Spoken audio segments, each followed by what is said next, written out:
This is Support is Sexy, episode 220, with Rana Campbell, host of the Dreams and Drive podcast.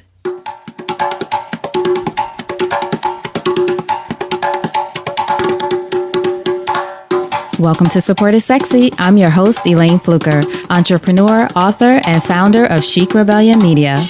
5 days a week, Monday through Friday, I interview inspiring women entrepreneurs who share their wins and their lessons to help you take your business and your life to the next level and create something sexy. Here we go.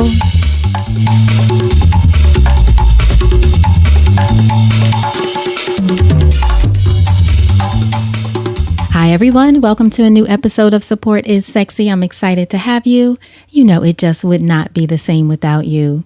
And if you have either had a conversation with me or we chatted here and there, or if you read any articles or anything and you've heard me talk about millennial women, you know that I am not one of those people who think of millennials as entitled or impatient and that kind of thing. I get sometimes why people say that in the workplace. Millennials don't like to wait for anything, but that's one of the things that I love, at least about the millennial women that I know. They don't want to wait. They want to make things happen. They demand certain things happen a certain way.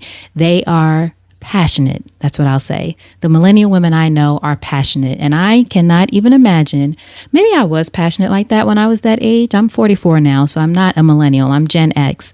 But the millennial women I know actually inspire me because they push to make it happen. And our guest today, Rana Campbell, who is 20, I don't even know if she's 26 yet, might still be 25. Are you 26 yet, Rana? I know she said 26 is coming soon. Rana Campbell is one of those women. Passionate millennial who's making it happen. She is the host of the Dreams and Drive podcast, which is a podcast that I subscribe to. Please listen, please subscribe. You will love it. Rana interviews entrepreneurs, different stages of their business, and talks to them about putting your dreams in action. And she has a powerful community that she calls her Dream Drivers. You want to listen, Dreams and Drive podcast. Make sure you check it out, dreamsanddrive.com. But on this episode, one of the things I love about my conversation with Rana is that we talk about dreams, of course, having vision, having the drive, but also she is sort of like me, that mix of woo-woo and business. And you know, that's sort of the space that I live in. Woo-woo, business, spirituality, making it happen. How do we combine all of that things to make our lives be balanced and full and fulfilled and all of that? So we talk about that. And we also talk about paying attention to the reoccurring themes in your life, why you have to ask the right questions, how the universe conspires to help you, told you a little bit of woo-woo, knowing when it's time to make a change and go in a different direction, the value of knowing what you don't want, how to know when to put an idea in the garage until later, the power of telling yourself that it's going to be okay even if you don't believe it, and being led by your why and knowing that the work you're doing is bigger than you. Also, if you're thinking about podcasting, monetizing your podcast and all that goes into it, we dive into that as well. So a great conversation. I truly enjoyed it. And I know you're going to want access to the resources mentioned in this episode. So make sure that you go to supportissexypodcast.com and just search Rana, Rana. Her show notes page will pop up with all of the links there to the people that we talk about, the episodes of Dreams and Drive that she mentions, and all the other great resources that are there. All right. So now, without further ado, Rana Campbell. So Rana, thank you so much for joining us for an episode of Support is Sexy. I'm excited to chat with you. I'm excited to chat with you too, Elaine. Once I found your podcast a few months ago, I've been hooked. Oh. I love the way that you engage your guests. So I'm finally excited to be on this side of the mic. Exactly. Other side of the mic. Great. So first question, when did you first fall in love with entrepreneurship? That's a good question because I feel like I've always kind of had that entrepreneurial spirit. Actually, wait, I do know the answer to this question. When I was younger, it's so funny now thinking about it. Do you know like American Girl series or Yes. like the American Girl books? So I think they had like this they had like these books for like young women going through puberty and stuff. I remember my mom used to always buy me like, My Body and You or Money Making something. So she bought me this money making book, and basically it was a book for young girls. It kind of talked about how you can make kind of like how to start your own side hustle. And they showed you how to write receipts, how to do all this like invoices, like all this stuff in this little green book. I think I actually still have it in my attic somewhere. And I was hooked. Like I took all the little tearaways that they had in the book, and I was like, I'm going to start this company. I'm going to start that company. So when I was younger, I actually had my own bookmark making business. So I used to make bookmarks for like my family, and then I would have my mom take me to Staples, and we would laminate them, and then I would punch holes in them and put string in it and sell it. It was real crazy, but I was really I was addicted to having the processes set up. So I had like my whole bookkeeping system. I had the order forms, the receipts, the invoice, all that stuff. And I think that's kind of when I first fell in love with it, when I was younger, and just always reading, always trying to sell someone on an idea. I was that girl that like always had a million things that I wanted to do and tried to convince my friends that we had to do it now. That's amazing. How old were you when you did the bookmarking business? I want to say, maybe like third grade. Oh my It probably goodness. got serious in fourth grade. Then I probably fell out of love with it and on to something else in fifth grade. Which still happens now, right? We all go through Yeah. that. That's great. And I know that books is something that you love. You love reading. You always have loved reading, right? Yes. I am I've been a book connoisseur for a long time. Now, you grew up in New Jersey? Yes, Orange, New Jersey. Okay. And what was other than being entrepreneurial, what was a young Raina like? I was always trying to figure stuff out. I remember, and I think it's so funny because I feel like kids of today, and it's so weird for me to say that because I'm not that old, but No, you're not. I'm going to be 26 soon, and kids of today, I feel like they're not as adventurous as I was when I was younger. I remember being a kid, and like the best part of the day was coming home from school, doing your homework, and then going back outside. So I was always adventurous. I remember my friends and we had our own singing group. It was called KRS. And it stood for Katrina, Raina, Samantha. Very, very unique, right?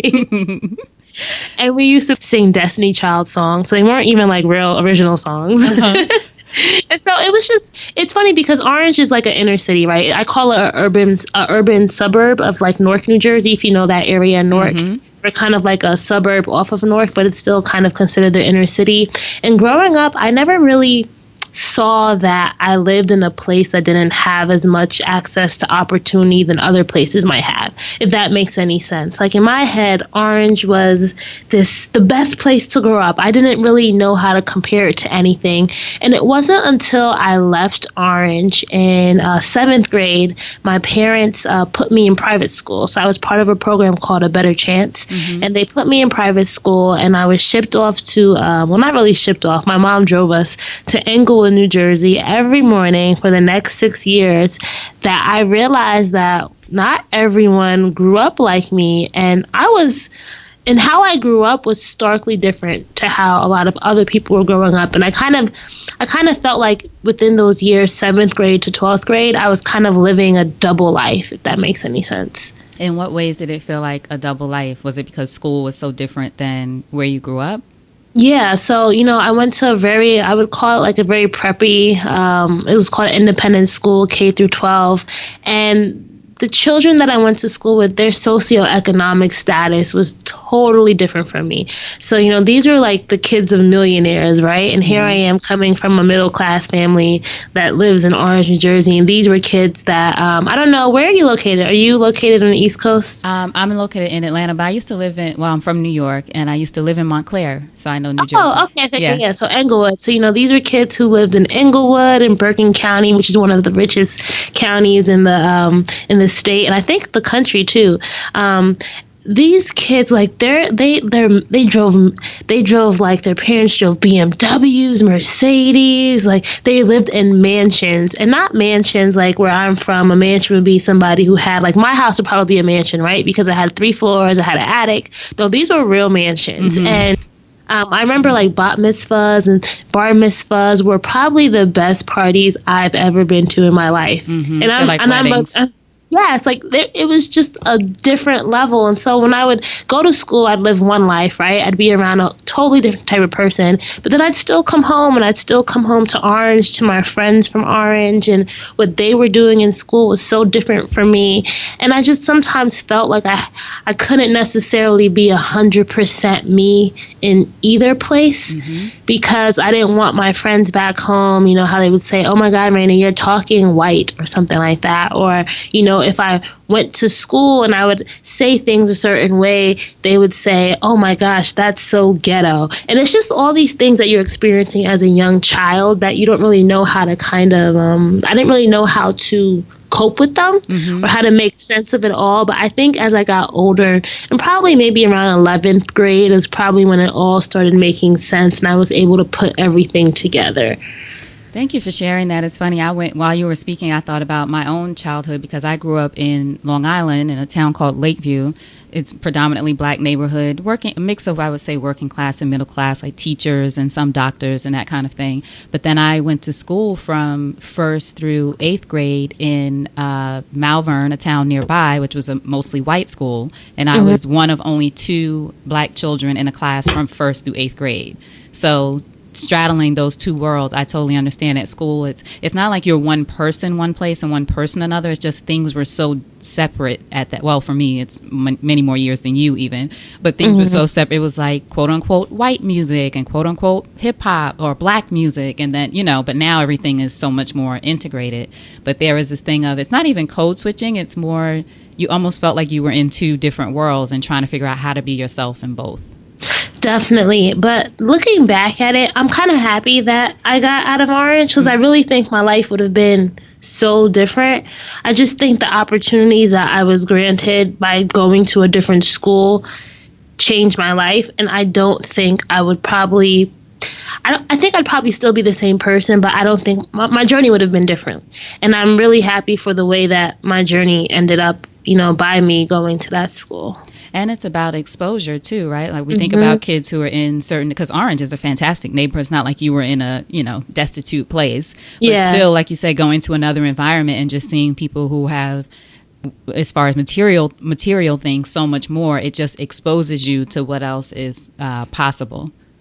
Yeah, and I think one of the biggest things that I just see comparing my journey to like my friends who went to like the Orange school system is just how the education system was so different. Like I got so much more one-on-one attention, and I think that made the difference in a lot. Like even the whole college application process, like I had a one-on-one guidance counselor who worked with me for a year to help me get into school, where my friends, they were one of like 200 for, you know, the guidance counselors they had in high school, and just that whole process.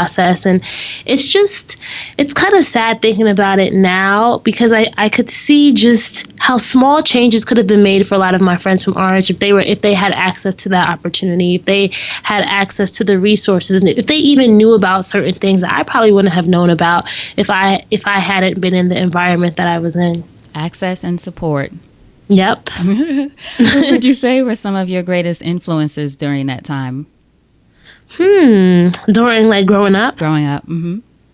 So I wanted to be, I think this is every young girl's dream. Like Oprah was somebody that I looked up to so much when I was growing up. I remember my school was very, very small, and my elementary school was very small. And I remember the running joke of my entire elementary school life was that we were going to get it renovated, and that they were going to tear down the school and they were going to build a bigger school for us, right? So I remember like writing Oprah letters telling her how we needed her to pitch in for it's so funny thinking about it now.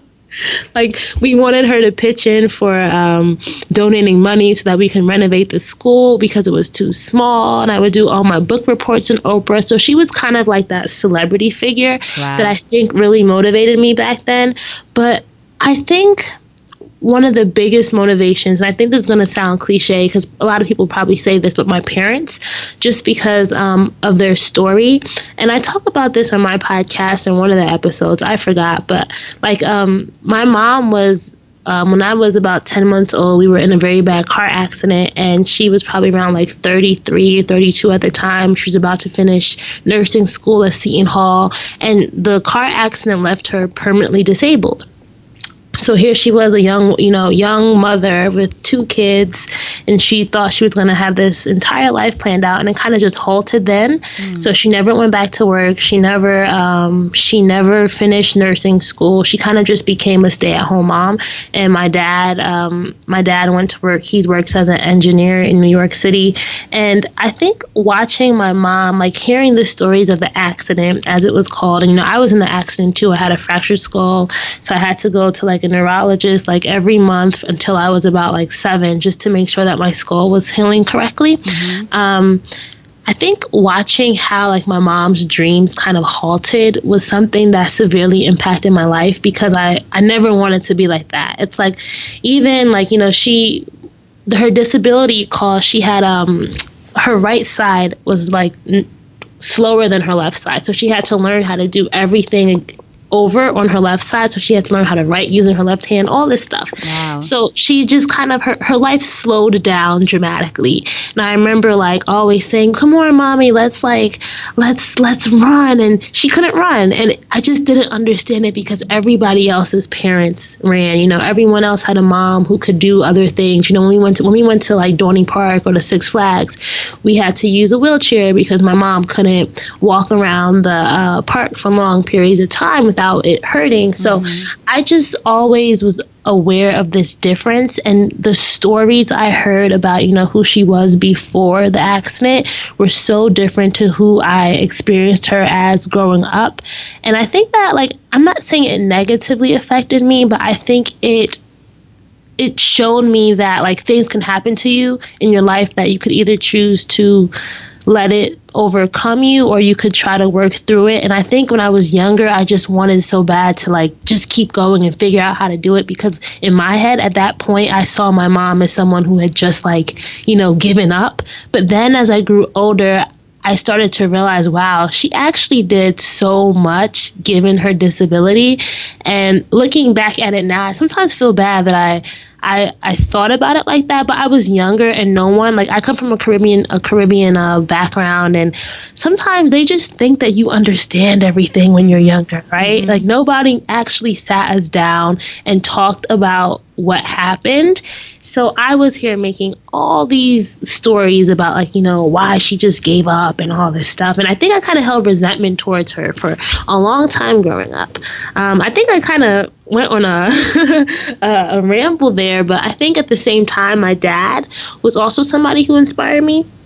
Because my dad was always the person, I think because he had to kind of adjust to our new family circumstances, he always encouraged us to to always figure out a way to get it done. My dad was the type of person who would say, like, you can never be bored if you have a brain. So if we ever came to him and said, hey, Dad, we're bored, he would just laugh and say, well, then you're not using your brain. Then I don't see how you could ever be bored when you have a mind. And he was the one who would support all my crazy ideas. So when I wanted to sell like cookies door to door, he would buy me the paper bags that I'd put my cookies in. When KRS, when we were recording our first album. You recording an album? Like on sound recorder. Okay. I was going to say, wow, you really went far with that. Okay. I call it an album because in our heads, our 9-year-old selves, exactly. We were recording an album. He took us to Staples, got us a mic, and let us record in the basement. So he was always like, he was a dream nurturer, if that makes any sense. He never told us that what we wanted to do was ridiculous. And I think that desire to create and, to always seek out inspiration was something that my dad really grew in me. Like he was a person who planted that seed in me. Isn't it amazing? Well, first of all, thank you for sharing both of those stories, especially about your mom. But isn't it interesting how as you get older, and you'll probably even understand a lot more as you go on, like you said, you're about to be 26, but isn't it amazing as you get older, you start to look at your parents differently or understand things about them and their experiences differently? Like you said, how could you have known as a child that, especially I would think you probably didn't remember life before the accident. No, I had to learn how to do everything over myself too. They said I kind of went into regression. So the accident, I was walking, I was starting to talk, and I kind of just stopped doing all of that for a while. So I didn't remember anything. So it was traumatic. It sounds like it was, it's really traumatic. So in that case, how would you know about thinking about your mom's life before and learning about that and all of that? So I would think now, as you mentioned, it's more so, it feels more empowering, or seeing her in an empowered way. So it's amazing just that transition and how that shapes our own stories too, who our parents were and our experiences. So then what did you think when I know you went to Princeton, right? Yes. You are a full Jersey girl, but Princeton ain't bad. And studied sociology. Yes, I studied sociology. What did you think that you were going to do when you got out of school? Did you have an idea of what you wanted to do? Was entrepreneurship ever on the table, or what was your dream at that time? So in college, I was part of a program called the Emma Bowen Foundation, and it's basically a program that partners students of color with media companies for 4 years through their time in college. So my partner company was CBS Corporation. So every summer I would go to CBS in New York City, and I interned in a different department. So I kind of thought throughout college, although I interned in my school's career services office, I interned in marketing, I thought I was going to have like this big time media job, and it didn't happen. I graduated, maybe I wasn't trying hard enough, like I was applying to stuff, but it just didn't happen. So I ended up taking a fellowship at a nonprofit doing criminal justice work, and at that point, I didn't really know. I think I just was so disappointed that this media job didn't come through that I was just trying to figure it out. And in college, I actually started blogging. So I started blogging for the career services student-to-student blog. So I would do these videos on campus where I would kind of like interview students about what they were doing, how they were applying for jobs, internships, all that stuff. And so I kind of knew that I could write. I knew that blogging was this thing that people were doing. So after graduating, I started my own blog, RanaCampbell.com, and I kind of said, okay, maybe I'll be like a freelance writer. Mm-hmm. So I went and kind of started that freelance writing career. I started writing for MadameNoir.com. I started writing for Huffington Post and some other sites such as like Hello Giggles, other sites such as that. But at this point, I didn't really know what my dream was. It was like I knew I liked writing. I started doing some marketing consulting. I call it consulting because it was basically just helping other people with their blogs, stuff like that. I didn't necessarily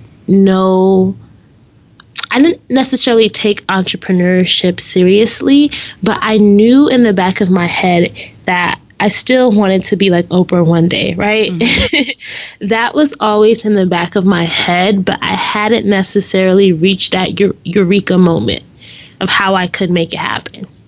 So when did it become apparent for you, you're writing, you're freelancing, and did you have you're still working at the nonprofit at that time? Yeah, so I worked at the nonprofit. The fellowship was a year. And it's funny because at that fellowship, it seemed like there were like these certain themes that kept reoccurring in every job that I had. So in college, I was writing for the blog. At the nonprofit, I started like this interview series where we were interviewing people in the correctional education sphere about, different topics related to correctional education. And I'm like, why do I keep interviewing people everywhere I go? And why do I keep writing blogs about this? This is a theme that's emerging. And so then when I got the job that I'm at now, I work in marketing in the e-commerce world.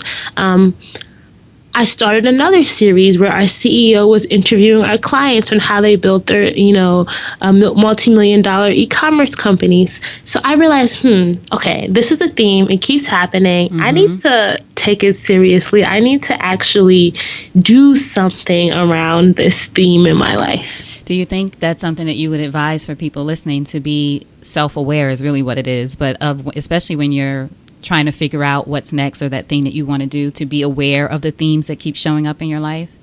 100%. I think it's so important to take notice and to be aware of it, because there could be like your life could be trying to tell you something and you're just not listening to it, right? Like, I don't know, what if I went like 4 more jobs doing the same thing and not realizing that I had this gift that kept reoccurring in my life?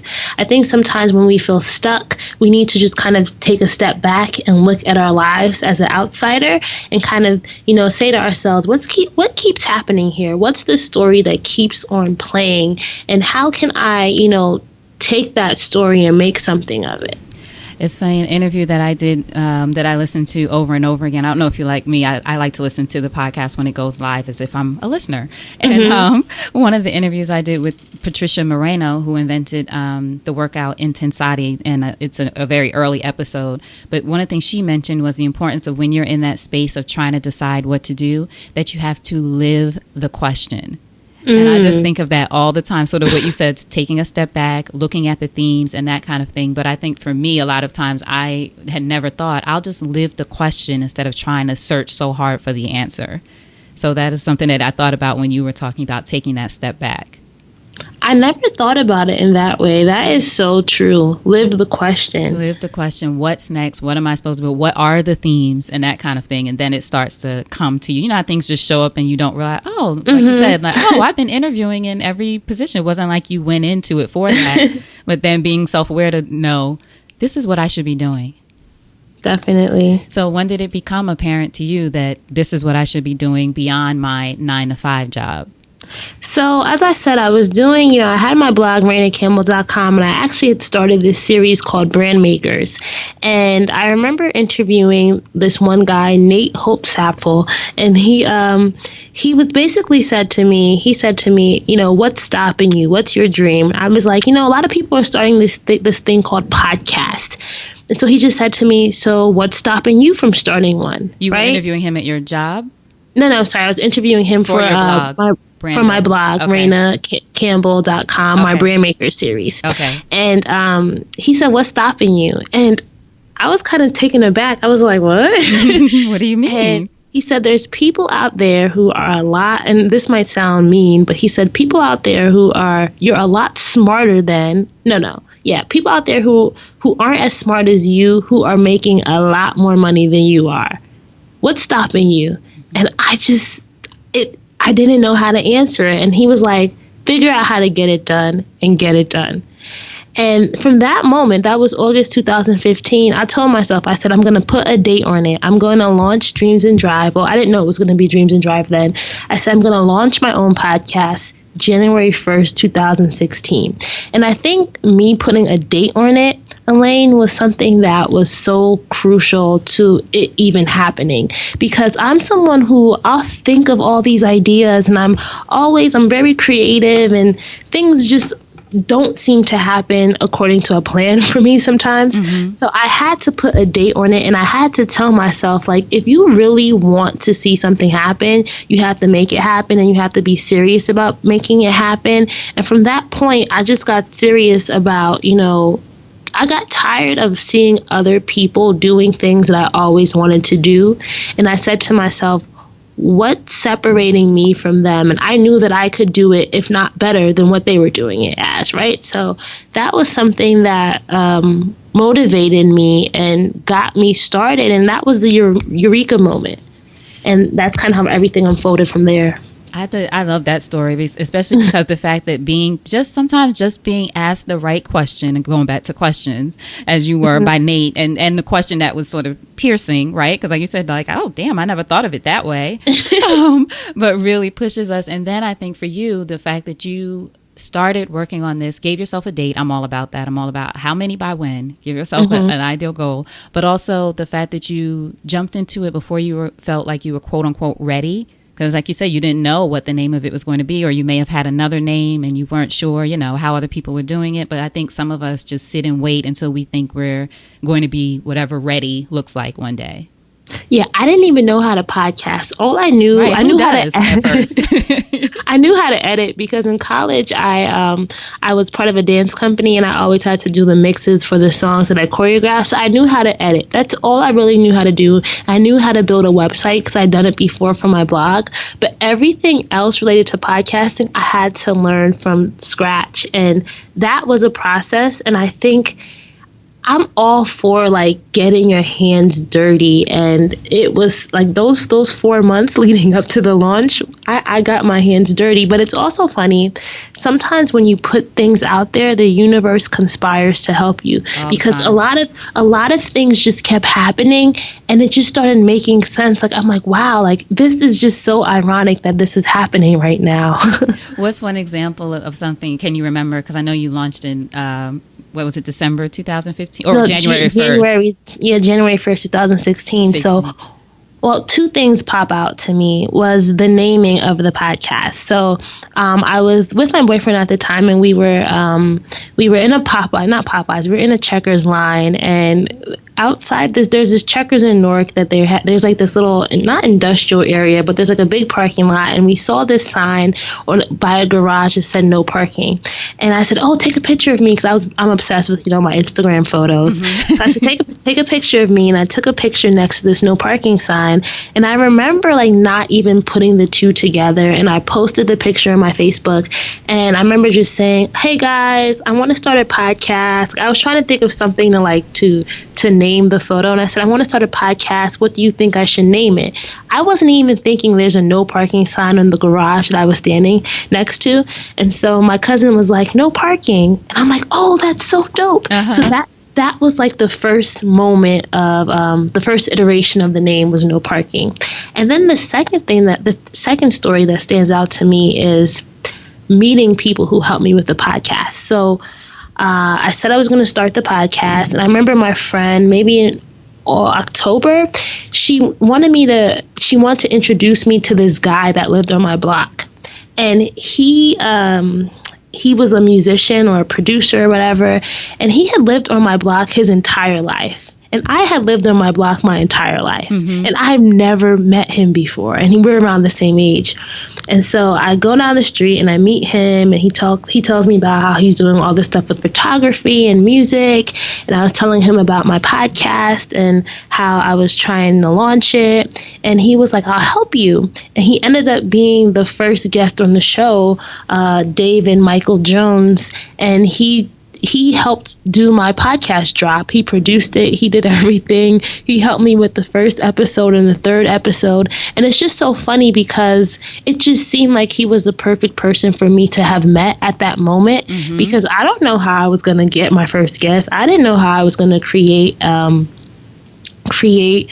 podcast drop, and he just helped so much in those first few months.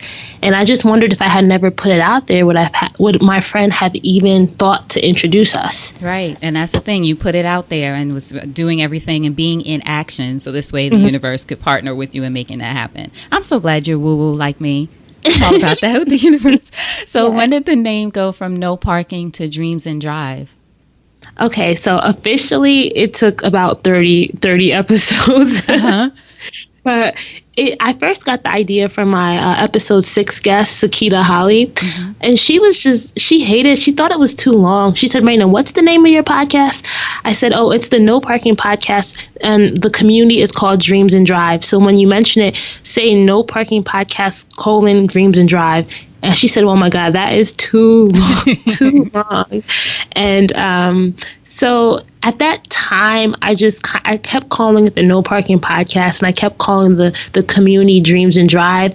And it just seemed like people were just sticking that the name Dreams and Drive stuck better than No Parking. But I was just I'm one of those people where if I came up with it, I'm going to try to make it work. Yeah, try to be precious, right? Yeah.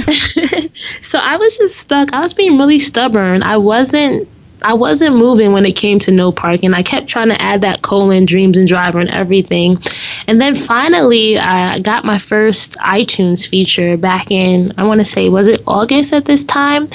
And I just thought about, okay, what would make somebody want to click? I don't think somebody would want to click on something that said no parking because they wouldn't really be sure what it was. But I thought Dreams and Drive really visually looked better. So that's when I changed the logo on all the episode art.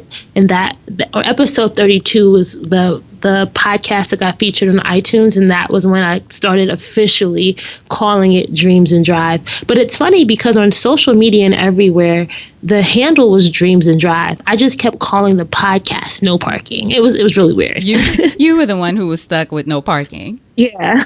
I love that. And I love that you were able to, or you got to the point where you were able to let it go and make a change. Mm-hmm. It's not really letting it go, but make a change. Because sometimes we just stick with the thing, even though everything else is screaming, no, this is it. Because Dreams and Drive is great. Yeah, and it's funny because the way I came up with the tagline Dreams and Drive, it being the Dreams and Drive community, it was always there from day one. I don't know. I just thought No Parking had that alliteration feel, the No Parking podcast. And, and you know what? You never know when things will come back around. Who knows? You might produce another podcast, even if you're not the host and someone else does. You just never know. Sometimes ideas come and then they go away for a while and then they come back. I don't know if you've experienced this in some whole other iteration that you never thought about. I recently posted on my Instagram, sometimes you can put things in the garage, right? You can always go back to it. So I think sometimes we feel like we have to act on every idea as it comes to us. But no, sometimes you have to know when to put something in the garage and when to take it out the garage. That's right. And timing is everything, too. Mm-hmm. What would you say then, or how would you say that podcasting has shaped your business? Because you also work with people as a marketing consultant and do things outside of your 9 to 5 as well, right? Yeah, so it's funny because I think podcasting helped me realize what I hated about doing marketing consulting. Oh, nice. Tell me more. So I started working with people after college doing like blog writing, just basic stuff. I'm really good at like email marketing, email nurturing, all that stuff. So I would create and help people set up their MailChimp campaigns and all that stuff. And it was something I could do, but I really hated doing it. I didn't necessarily like the client work in the sense of doing the actual blog writing. I just realized I didn't like writing as much as I thought I liked writing for other people, if that made any sense. Mm-hmm. So having clients just became a drag for me, and I would get a lot of people who'd want to work with me, and I would kind of like run away from them. And during the podcasting, I want to say, was it like March of 2016, I got my first like one-on-one coaching client. And this was a woman who was going to start her own hair company. And I wasn't doing the same type of, in my head, I'll call it like grunt work. This was a different type of work. It was more of motivational. It was more of one-on-one, helping someone see their own possibilities and then guiding them in that way. So then I realized, oh, wow, like this one-on-one coaching thing is a lot different from the day-to-day consulting that I was doing before. So I realized that, okay, maybe my gift is really helping other people see things within themselves that they wouldn't have saw before, right? Mm-hmm. And that was kind of connecting with me building Dreams and Drive, because at this point I was about 4 months in or whatever. So I said, okay, maybe I need to really focus in on stop doing things because I thought that's what I had to do to make money, and figure out how to make money from something that I love doing. Does that make any sense? Yeah, that totally makes sense. So that's where I said, okay, I have to really focus in on monetizing this Dreams and Drive podcast because it's something that I actually want to do. So how can I create revenue streams from it? And so what is the answer? Did you figure that out yet? Or are you still in that process? And still figuring it out. Still figuring it out. Most of us are. It's funny. I thought about with thinking about podcasts, because as you know, you have to figure out, not only figure out ways to monetize it, but also in a world where there are these huge podcasts where advertisers are flocking to. And then a lot of advertisers have their own podcasts now. So it's not impossible, but it takes a lot of time. So for me, one thing that I've been thinking lately is, this podcast might just be the tool that helps all of these other things outside of the podcast happen. I don't know if you've experienced that, like getting new clients or, opportunities, or someone on the other side of the world heard you and reached out to you about this and that. So from, at least that's been my experience. It's not that the podcast itself has been monetized through advertisers, but other things are happening because of it. I am totally with you on that because, when I had this realization that I could use the podcast as the monetization tool, I didn't realize how hard it was going to be. In my head, it was like, you just email people, you say, hey, I have a podcast, here are my numbers, sponsor me. No, it does not work like that. One of the things that I wish I would have known, now, or I wish I would have known before I started, was just that the whole sponsorship cycle, if you're just going to do pure ad, sponsorships on the podcast, it just takes a long time if you don't have the relationships, right? Mm-hmm. And as you were saying, there are so many huge podcasts out there, and there are the big podcast networks, such as like Midroll, right. And they have certain quotas on the podcast that they work with. So if you don't fit within a certain criteria, you can't even really submit your podcast to be considered to be part of the advertising network and the clients that they bring on. So the podcast has definitely been, as you said, like, it's helped me realize, okay, the podcast can be an avenue, but maybe it's not the only thing. So right now I'm kind of thinking about different things that are tied in with the community.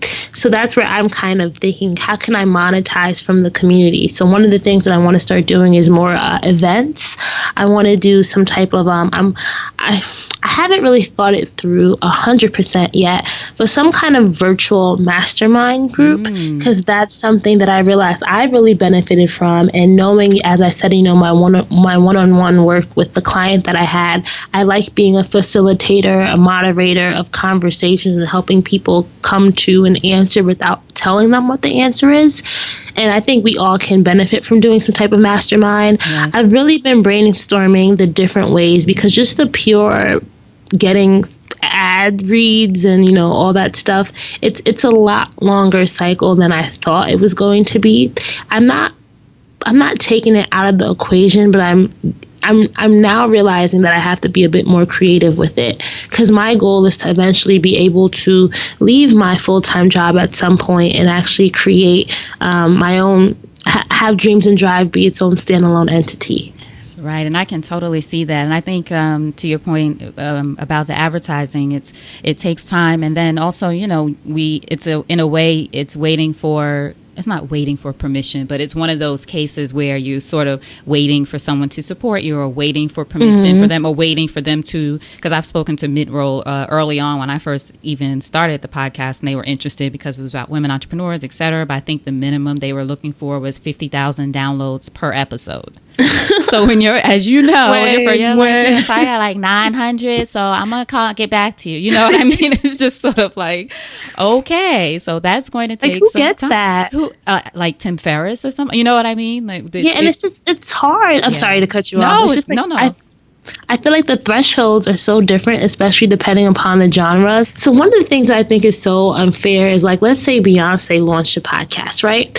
And it didn't even have to be a really good podcast. She could have been talking about nothing for 10 minutes. She would now be the number one podcast, and she'd probably get 1 million downloads an episode. And for someone who has quality content, right, but who does not have that name behind them, it's really, really hard to grow your podcast and see those numbers that then are respected. And I'm saying that in quotes, respected by those advertisers that you would want on your show.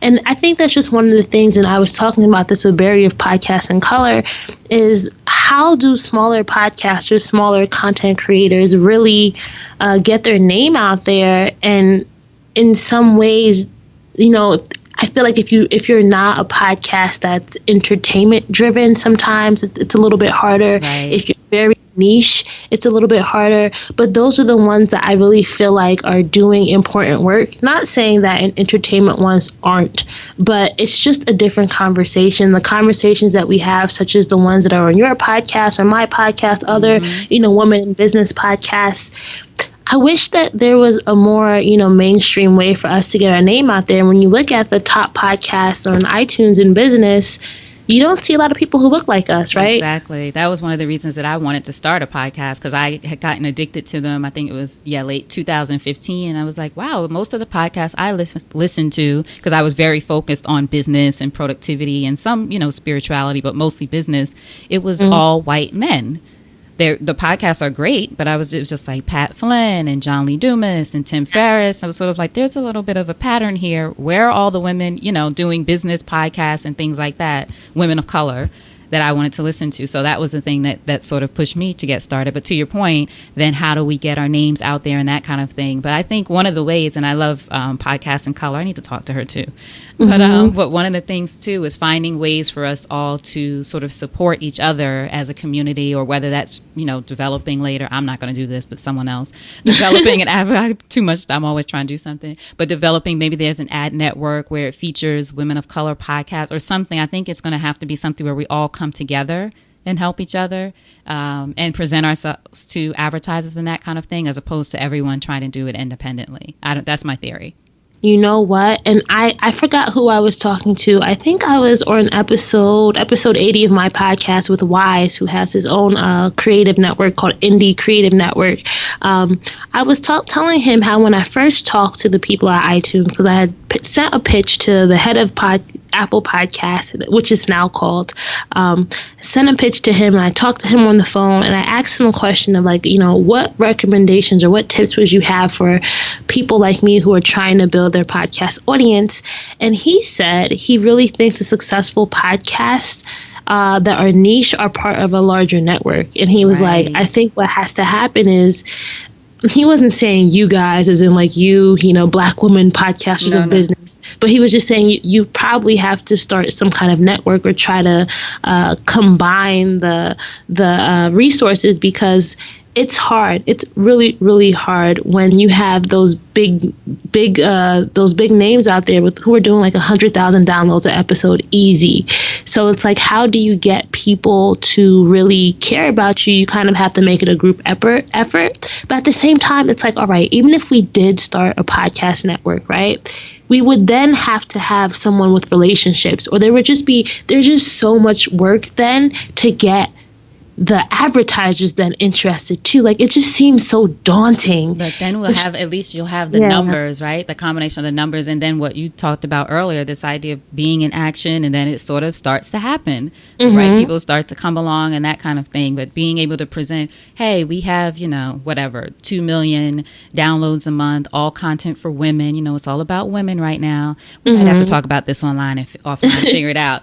But everyone's all about women right now. I mean, we've been about women all our lives because we are women, but I mean, otherwise advertisers and different, then having podcasts that are on topics. Entertainment podcasts are great, but again, for me, it was sort of like, okay, what about the other topics that women are interested in, at health and business and lifestyle entrepreneurs and all this stuff, and figuring out how to work together to sort of make it work. It can happen. I'm not going to start it, but I'll be down to be I'll be on the board. You started it. We'll be on the board, right? I'll be on the board right now. It's kind of, but you know what?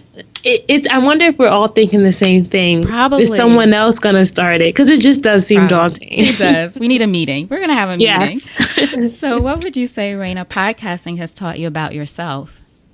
Oh, wow. That's a good question, Elaine. I think one of the biggest things podcasting has taught me about myself is, if you're consistent, the results will come. And I think a big theme in my life prior to podcasting has been inconsistency. So I would start something and then I would stop it. Then I would move on to the next thing and I would give up, and I would just kind of never really see something through to the end. And I think I just really wanted to see something actually pop off, right? It's like, I wanted to actually not sit on the sidelines of my own life anymore.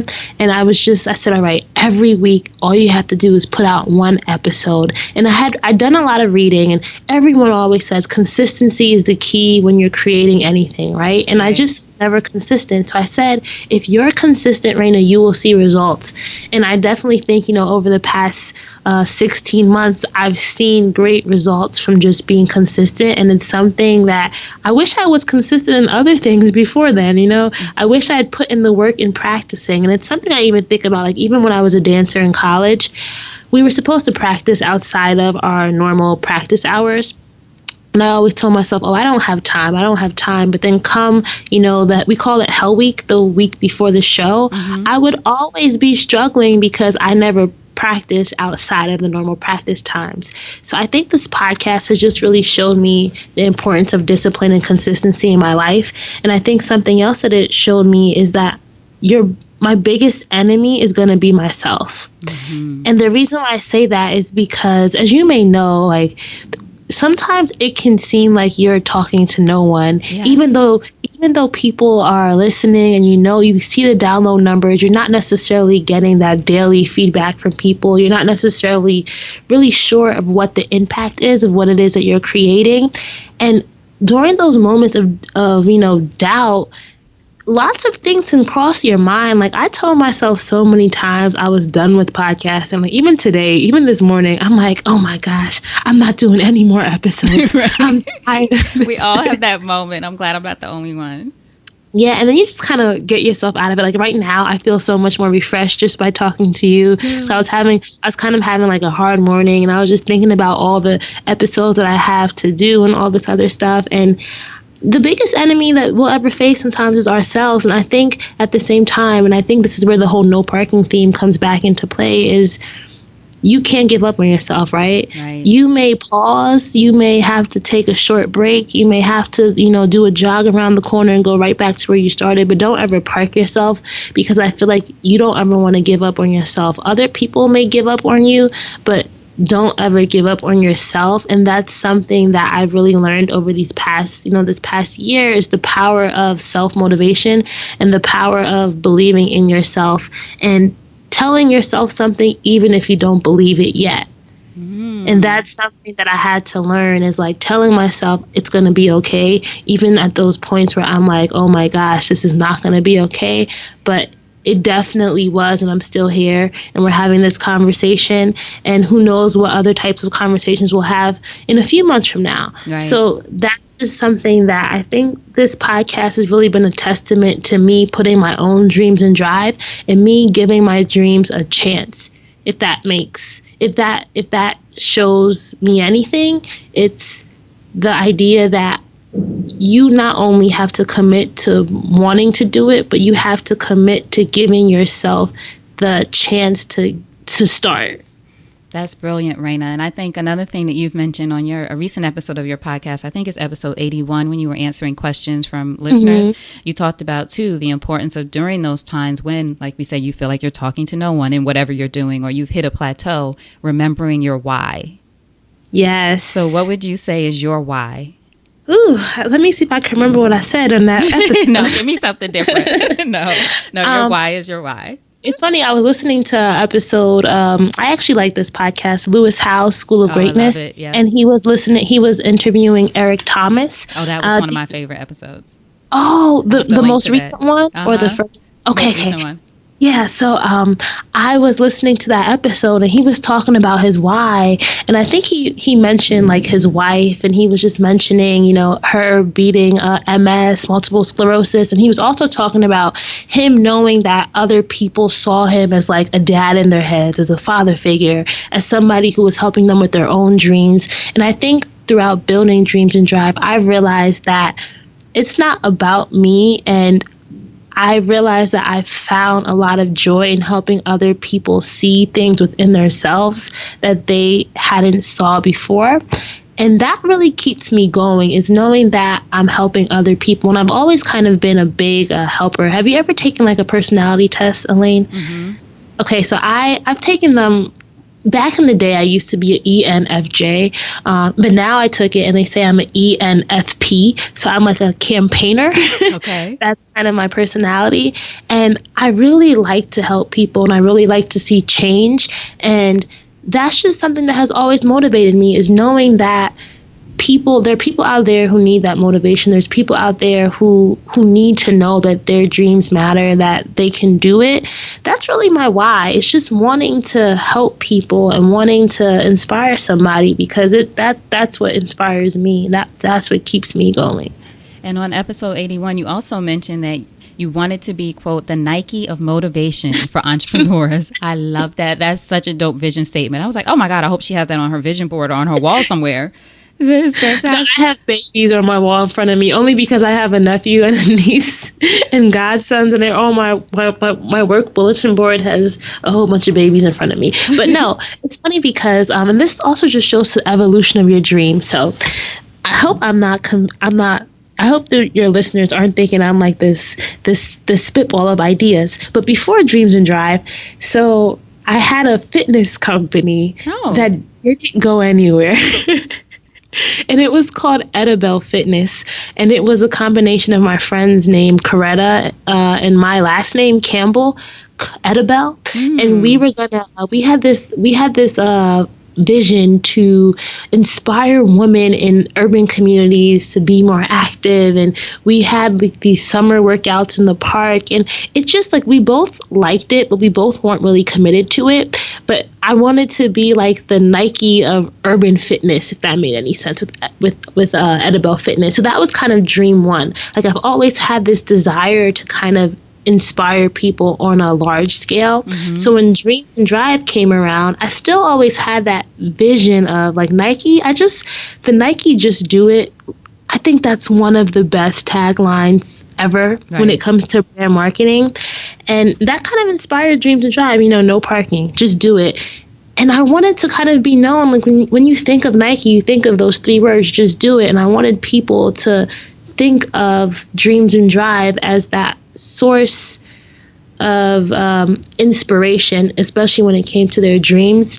And I think it also goes to show that you can be different, because there's a lot of different podcasts out there, and I think we all bring something different, which is what I think is just so amazing about entrepreneurship. You can create something.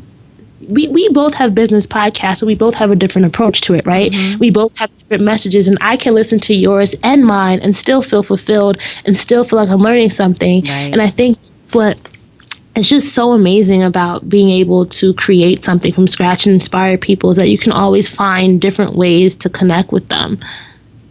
What would you say your support network looks like now for you in business and personally?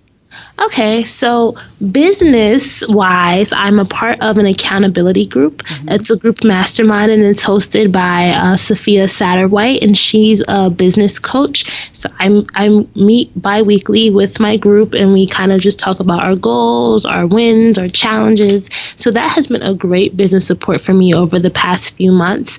And I think personally then, my support system is consists of my parents. They are people who, although they're crazy Jamaicans, they still believe in me, and my dad's still that person who kind of believes in all my crazy ideas, and my mom is still that person who now as an adult I see her as somebody who in my head I thought she had given up, but I realized just how much she didn't give up and just how much she has accomplished. So those are probably two of my biggest support systems. And I have my friends. I have to shout her out, Claudine. She's been my best friend since 5th grade. Hey, and Claudine. Every day after work, we have our like life coach sessions, because we both travel long distances to get home. So we're always calling each other, and we're breaking down our day. We're talking about our plans. And I actually talk about this in episode 2 of my podcast. Us talking about everything that we wanted to do that we hadn't done was another big inspiration to me launching Dreams and Drive. My sisters, Naima and Ajwa, they're always listening to the podcast and always giving me tips on how I can do it better. My friends Andrew, Tina, they're people who just always believed in my Oprah dreams, and always kind of told me that I could still do it. So I definitely look up to them, and everyone who listens to Dreams and Drive, they support me. The listeners definitely do, and they serve as inspiration to me as well. And you've been great because you have such an active community, and it sounds like because you're dream drivers, and it sounds like that was an important part of your vision as well, building this community of people. Yeah, I forgot where I read that. It was on some marketing blog, the importance of naming your community. So I definitely told myself, yes, I have to give my community a name, and Dream Drivers, they come through when I need them to. So it's been a great experience. So in closing, Rana, if you think over your life and career, and you had the chance to thank only one person whose support was critical to you personally or professionally, who would that be and what would you say? Oh my gosh, you're putting me on the spot. I am. I don't want to hurt anyone's feelings. I think I'm gonna say my mom, and I would say to her, "Thank you for the accident." I don't know how to. I would say to my mom, I would say to her, "I'm sorry," and I wish I had understood. But at the same time, I'm happy that I now understand, because this new understanding that I now have has changed me forever, and it's because of you. Oh, that's beautiful. I got teary listening to that. That's beautiful. I'm sure she'll appreciate that. I really say to myself, like, she just did so much. Like, I hate driving, and she drove us to school for 6 years, back and forth, 20 miles each way. I'm like, oh my God, how did she do this? And I don't have children, but I think one day when I have children, I'll understand that what you'll do anything for your child. That's right. And you will yourself to do it. Yeah. And she didn't see it as a burden. She saw it as something that she wanted to do. And I just sometimes get so sad thinking about, like, all that childhood resentment I had just because I didn't know. You didn't know. You can't, don't feel sad. Well, I can't say don't feel sad, but don't beat yourself up. Yeah. You didn't know, yeah. And now you know. Mm-hmm. And thank goodness she's still here for you to be able to thank her publicly in that beautiful way. Yeah, wonderful. So tell us, Rana, how can we support you? Of course, I'll have links to everything. I'm going to follow up with you because you mentioned some great resources and get some more links. But for you, how can we support you, your website, social media, anything we can do? Let us know. Well, I invite your Support is Sexy audience to check out the Dreams and Drive podcast. If you love Elaine's stuff, you'll definitely love our interviews as well. And you can find us online at dreamsanddrive.com. And you can also follow us on social at Dreams and Drive, or on Facebook, Instagram, and Twitter. And if you want to connect with me personally, my handle online is Rain. So it's RAIN, Shine, SHINE, Love, LUV. And that is just a name I've had since high school, and I was lazy, and I'm like, you know what? I'm just going to stick with it. I do have the Rana Campbell handles on a lot of stuff, but there's nothing there. So Rain, Shine, Love is the one that I'm most active on. Rana, this was so fun. I knew it would be, but it was even more fun than I imagined. It's so great to talk to you. I feel like I have so many other ideas and things that we're going to talk about later. We're going to put it in the garage. Yes, we have it in the garage. Put it in the garage. Yes, we have a meeting in the garage. You can't have meetings in the garage, you guys, though. Okay. Although you put it in the garage, you can sometimes have meetings in the garage. Just don't take the meeting outside the garage until it's ready. Exactly. That's right. So before you go, what's a parting piece of advice from you to our listeners about anything? Your voice matters. I think one of the things that I realized within starting the podcast is that my ideas that I think are crazy could be inspiring to someone else, right? Sometimes I think when I'm speaking, it just doesn't make any sense, and that my story is one that is just so boring. And I'm realizing now that there is power in our story and there's power in our voice. So don't ever be scared to share yours, because you never know who is looking up to you. You never know who you can inspire, and you never know who needs to hear what you have to say.